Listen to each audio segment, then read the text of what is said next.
Bonjour, on va traiter dans cette vidéo la transmission du mouvement par les embrayages. Dans ce cadre, on va justifier l'utilisation des embrayages. En deuxième lieu, on va identifier les différents types des embrayages.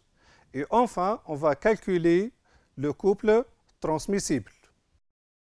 L'embrayage dans une chaîne de transmission de puissance se situe entre un organe moteur et un organe récepteur.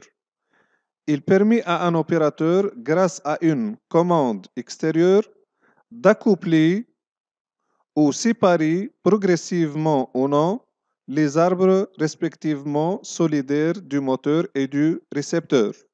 L'embrayage permet d'effectuer ou de supprimer à volonté la liaison entre deux arbres en prolongement. La commande extérieure d'un embrayage peut être mécanique, électromagnétique, hydraulique ou bien pneumatique. On va voir dans cette partie la classification des embrayages. Pour classifier les types d'embrayage, on peut retenir deux choses. Le principe de l'entraînement entre le moteur et le récepteur, c'est-à-dire par frottement ou par obstacle, la nature de la commande extérieure. Les embrayages sont classés en deux types. Les embrayages instantanés tels que les embrayages à griffes et les embrayages à dents. Les embrayages progressifs tels que les embrayages à contact axial, les embrayages multidisques à commande manuelle, les embrayages coniques, les embrayages à contact radial et les embrayages électromagnétiques.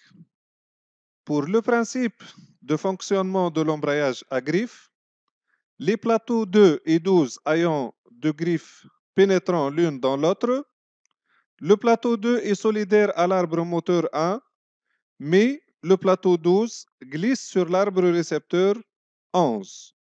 Il réalise l'embrayage ou le débrayage. L'épaulement de 1 supporte la poussée axiale lors de l'embrayage. La bague d'arrêt 14 forme butée de 12 au débrayage. La bague 4 assure le centrage des deux arbres. Lors du débrayage, 4 tourne alors que 11 est en position d'arrêt, d'où la nécessité d'un graissage. Concernant le deuxième type des embrayages instantanés, nous avons deux types. Le premier type, c'est de type A et le deuxième type, c'est de type B. Le premier type, il s'agit d'un embrayage non réversible et le deuxième type est un embrayage réversible.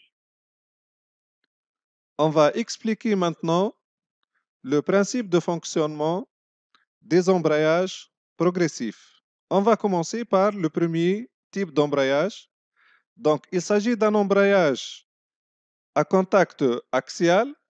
L'action de la fourchette numéro 18 pousse la butée d'embrayage 13 contre le diaphragme 11 qui se déforme de manière à faire reculer le plateau 8 pour assurer le débrayage. Concernant le deuxième type des embrayages progressifs, ce système représente un embrayage multidisque à commande manuelle. Donc, afin d'augmenter le couple transmissible, on peut aussi augmenter le nombre de surfaces de contact. On réalise ainsi un embrayage multidisque à commande mécanique sous l'effet de l'action du levier numéro 7 pour mettre en contact les disques à l'aide du levier 4. Le système qui suit est un embrayage conique. Il nous permet, grâce à la pièce numéro 5, qui représente, c'est une bicone de friction, d'inverser le sens de rotation de l'arbre de sortie. Le système suivant représente un embrayage à contact radial. La surface de contact dans ce cas est une surface cylindrique. L'effort presseur est obtenu avec une chambre à air. Le dernier exemple représente un embrayage électromagnétique à poudre.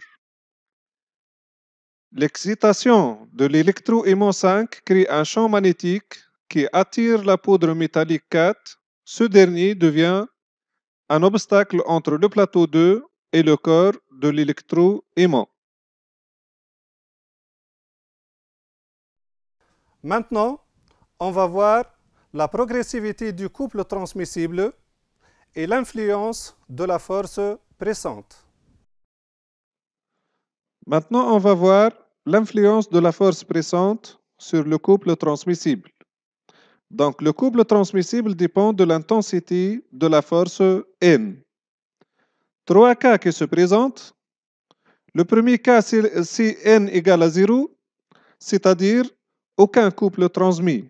Le deuxième cas, N est faible, le couple transmis par frottement est inférieur au couple moteur. Le dernier cas, N est importante, donc le couple transmis par adhérence est égal au couple moteur. Le diagramme suivant explique la progressivité de la force par frottement et la transmission du couple moteur. Pendant toute la période d'entraînement par frottement, un dégagement de chaleur apparaît. Cette période est nécessaire pour assurer la progressivité de l'embrayage.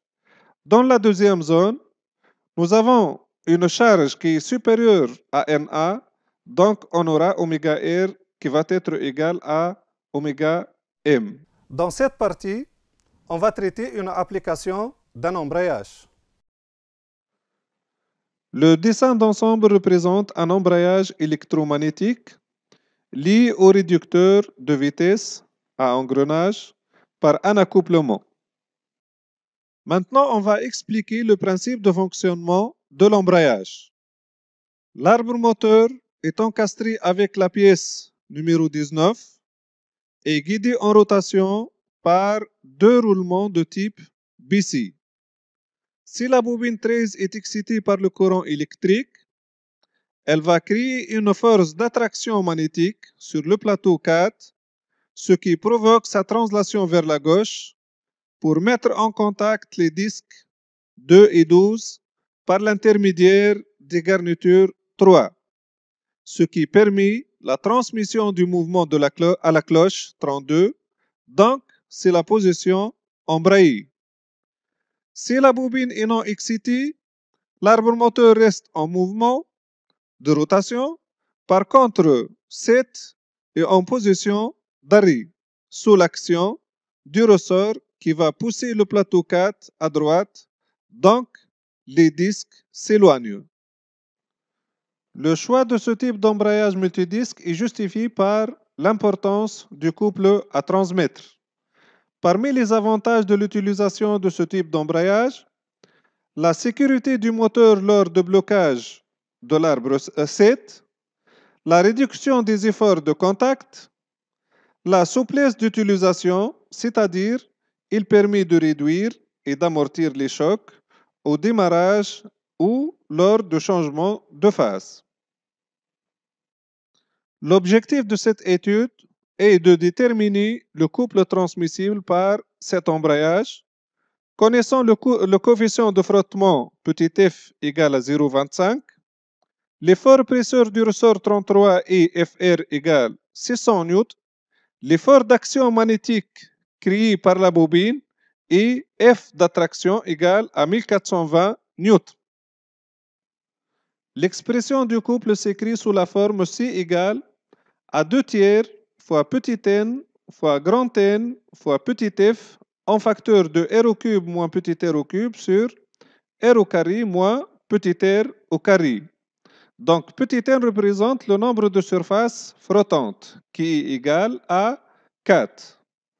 On ne peut pas considérer la surface entre 4 et 12 est une surface flottante car les deux éléments glissent sur le même élément numéro 19.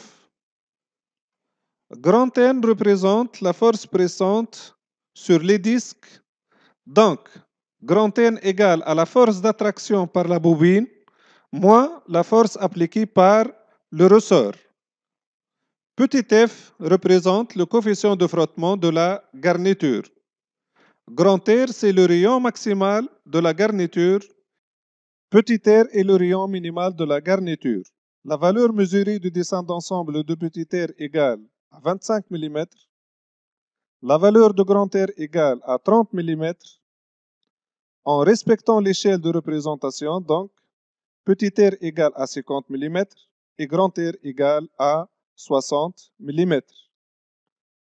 Donc, le couple transmissible est égal à 2 tiers fois le nombre de surfaces de contact qui est égal à 4 fois la force pressante qui est égale à 820 fois le coefficient de frottement égal à 0,25 fois le rapport de 60 au cube moins 50 au cube sur 60 au carré moins 50 au carré, donc égal à 45 224,2 newtons fois millimètre, c'est-à-dire égal à 45,2 newtons fois mètre. Merci pour votre attention. À bientôt.